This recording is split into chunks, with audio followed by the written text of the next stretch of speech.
All right, phase two, selling the home. So we've gone through, we came up with a great plan. We saved a ton of money by not doing the work that wasn't necessary. Got the work done, captured the pictures, and compared it to our competition. And now we are live on the market.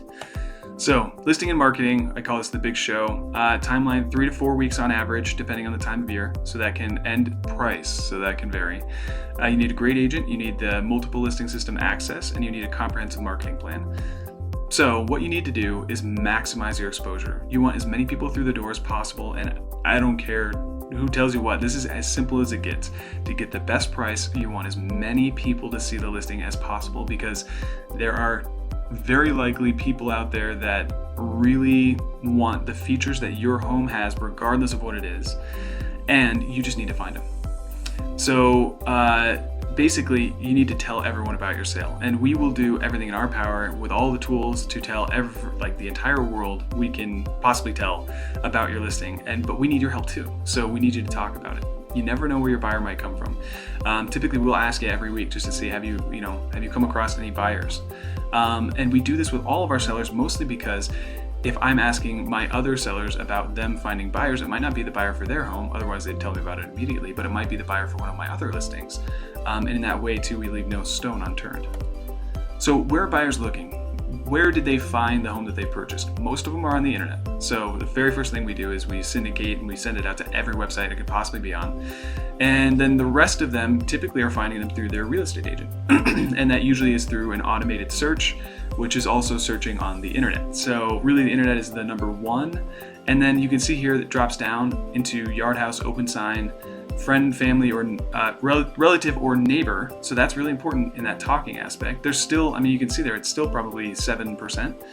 Home builder, so some people go buy new, some new to sellers, and some saw print ads. But notice how few, it's almost 1% that print ads were the reason that they found the home that they were looking for. So 2018 profile of home buyers and sellers. I can actually update this with 2019. I know it hasn't changed much. I just read it. 96% of them search online. 83% of home buyers purchased a detached property. So most people are out there looking for, a home that is not attached to the next home. The sold versus list priced average was 98%, and our average weeks on market was 3. So the median price for sale by owners was $200,000, which is 7% of all sales out there. Not many people above that lowest price range, where it's really kind of easy to sell these properties, are actually selling the house on their own. 265 is the median price of agent assisted, and that's national. So that is prices across the entire nation. Ours are quite a bit higher than that. 87% of buyers work with an agent. So if you're unwilling to pay the cooperative commission, which we've already discussed at this point, but if you don't pay the buyer's agent the 2.8% that they're expecting, you will risk losing many potential buyers. And the reason is because the people working with an agent have agreed that the agent will get paid that amount. If you offer less than that, they have to come up with a difference, which means to them, you're essentially lowering the price by that amount. So it's really, this is the number that I would say you wouldn't necessarily want to negotiate, because you're negotiating against yourself. If you're going to negotiate anything, negotiate the other half of it, which is the 3.2% that I would charge to sell the home. And I'm all about negotiating. I will show you my value and earn it. So in terms of marketing, it's all about being seen. We have traditional and digital marketing methods, and you just saw that most of the stuff comes from the internet. So the digital marketing is, in my opinion, a little bit more important, a little bit more prevalent right now, but traditional marketing still has its place, which is why we still do it. So sign in the yard, obviously. Open houses. I like to launch all my listings with an open house and really let the neighborhood know by actually going out there and knocking on doors. Intra-office. So now we are in the largest office in the state, 750 from the KW office we used to be at, which was 300. So we will let everybody in our office know. Word of mouth from both us and our team members, and we ask that, again, you talk about it too. Brochures, flyers, and mailers, those are things that you can do if you want to. We have found them to be a little bit less effective. They don't necessarily sell a house, but in conjunction with everything else, it definitely helps. So with digital marketing, we have the multiple listing system, the internet listing. We put it on there, and then the listing aggregators, it gets sent to all the other sites from that site. So that's exactly what you want. Then we also put it on social media. We have an internal relocation company that'll get it out to all the people that are outside of this state that are looking through their companies for relocation. And we do video marketing, and we also work through a bunch of professional networks. We have a lot of tie-ins with the 30 agents on our team. This is MLS syndication, again, that aggregator that basically takes it and just pushes it out to every site that could possibly have it. Now, sometimes this takes just a little bit of time. This is why we like to list the property on at least a Friday, because most of these take 24 hours, and some of them are a little bit slower than that. They can take 48 to 72 hours. However, the people that are searching on the ones that get it 3 days later are very likely not your most immediately able buyer. They're probably the ones that are just window shopping. So we'll make sure it goes where it needs to go, which is everywhere, and gets there in the appropriate amount of time within our plan. All right, so for showings, I call this maintaining the illusion, because this is hard. You do need to keep the house up. But luckily, like I said, we got it clean for you, and if you have kids and pets and things like that, then every once in a while we might need to clean it again, or we might need to take little breaks. We can do whatever we need to do. Showings, like I said, probably will happen for anywhere from 1 to 4 weeks. You need a great agent, a tidy home, something for pet management, and a favorite restaurant or bar, because someplace you can go when the showings are happening. So how does it work? We have a centralized showing system where basically they will make sure that everybody has an agent. The agent will call, they will request the showing. Can be customized for almost every set of circumstances, like I talked about earlier. Some tips for success is keep the home tidy. Remove all valuables. I mean, really, this is a very tight system with a lot of security around having only licensed agents and their clients go out together. However, you still, especially like during open houses, just take anything that's really valuable out of the home. Put it in a safe, lock it up, put it in your car, do what you need to do. Disarm alarm systems, because the alarm systems, agents don't necessarily all, even if we put the most detailed notes in there, they don't all know how to access them and disarm them. Some people don't read notes. So if you don't want it going off all the time, you can disarm it while you're doing showings. Minimize pet impact. Try to make it look like they're not there and try to take them with you when you go. If you can't, that's fine. We just need to find a place for them to be while the showing is going on, and we can make accommodations. Mention selling to friendly neighbors and ask for help if you have neighbors on either side that maybe don't keep their properties as well as they might if you would ask them politely to do so. Then it's a good idea to do that. If you're not going to be there, absentee maintenance, you got to consider it. Who's going to come and cut the lawn? Who's going to do these other things? We can help you with that, certainly, but it's something we need to take into consideration. And then weekends and evenings are going to be times that we request that you make available for showings, because that's when most people are going to come through. Now, we will be asking for feedback from all agents that go through the property. We send everybody a survey. They'll all be asked what they and their buyers thought about the property. We will send you the feedback directly. Again, we want to be completely open and honest with you, and in that way we can actually do something about it. Sometimes it's just a one-off opinion, but if we start to see a trend, then it might be something we want to take care of, especially if it's something in the condition or in the price, because we can control those things. If it's location or if it's layout, those are things that you can't do a whole lot about, so then you have to start talking about the price. So we do follow up with all interested parties to see if we can get an offer.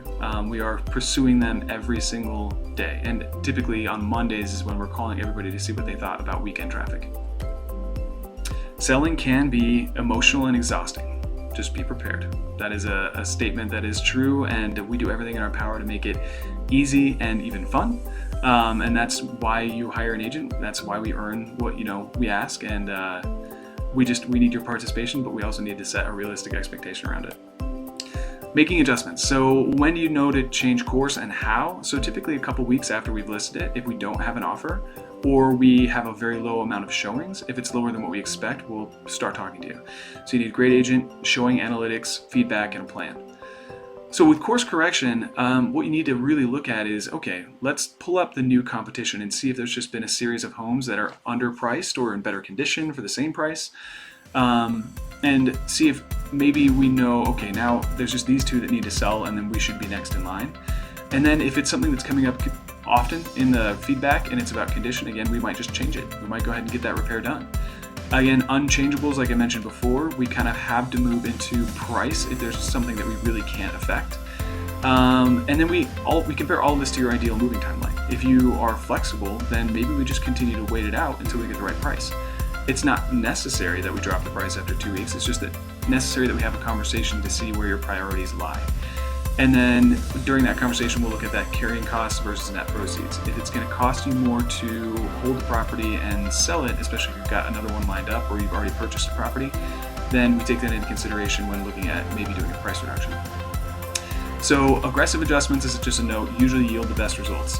If you drop $1,000 every week, you're actually going to be much, much less effective than if you just dropped it $5,000 at the end of the month. You know what I mean? You will very likely get the home under contract in that way. You want to drop it into the market price if you're above. 33% of sales do reduce their price, and this is especially true. Our market always dips starting in July. It tends to stagnate in July, and then after that, it's a downward trend until we get to the holidays, which is just about anybody's guess. So, buyers tend to take a break, and many listings compete, is what it says. Okay, so the other thing we can do is we can get second opinions from brokers. We can do, instead of an open house where we're looking for buyers for your home, we're actually bringing brokers in, because if you feed them, they will come. So we put out wine and cheese and do something like that and ask them to come over and take a look at your listing. And not only does it spread that word of mouth, but it gives us a second opinion about what we could do potentially to make the listing more attractive. Offer review. So once we get an offer, that's going to be kind of an ongoing thing. You need a great agent, an analysis spreadsheet, and some time. We are going to help vet your buyers. Anything that comes in, we will present to you. And we will do so as well as doing additional research, more than just what's on the paper. So vetting your buyers is the key to protecting yourself from surprises and potentially getting to a week before closing without being able to close. We don't like winding up in that situation, so we do everything we can to avoid it. We have to ask the right questions now.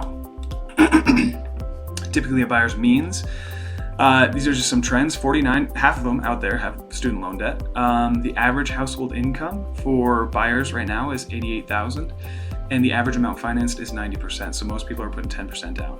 Why is this important? Because this means that they're debt laden. They maybe don't make as much as you might expect, and they're putting 10% down, which is still not bad, but that means that you need to be working within the context of, if they put in an offer that's well above your price, they're just hoping that the appraisal will come in low, because then they won't have the option but to have you lower the price if you want to continue. We will put together a spreadsheet, and we will literally highlight what we believe is the best offer for you to meet your goals. It might not always be your highest offer, but the one with the best price and terms. And so we do that if we have multiple offers. If we don't have multiple offers, then we just help you analyze each one as we go. Then the last thing is we might take backup offers. So the nice thing about having multiple offers to choose from is if you choose a primary, just in case that doesn't go through, you can take a backup. Now we'll tell you when it's best to do this and how it's best to do it, because you can either write a backup offer or you can actually do a verbal backup saying, hey, we'll let you know if anything goes wrong. But it gives us some leverage against our primary, because as soon as the primary says, oh, hey, we found all this stuff in inspection and now we want this much off the price, we say, well, we've got someone waiting in the wings. So we do often encourage backup offers, and we'll talk about that if we need to. And I also love this picture, so. All right.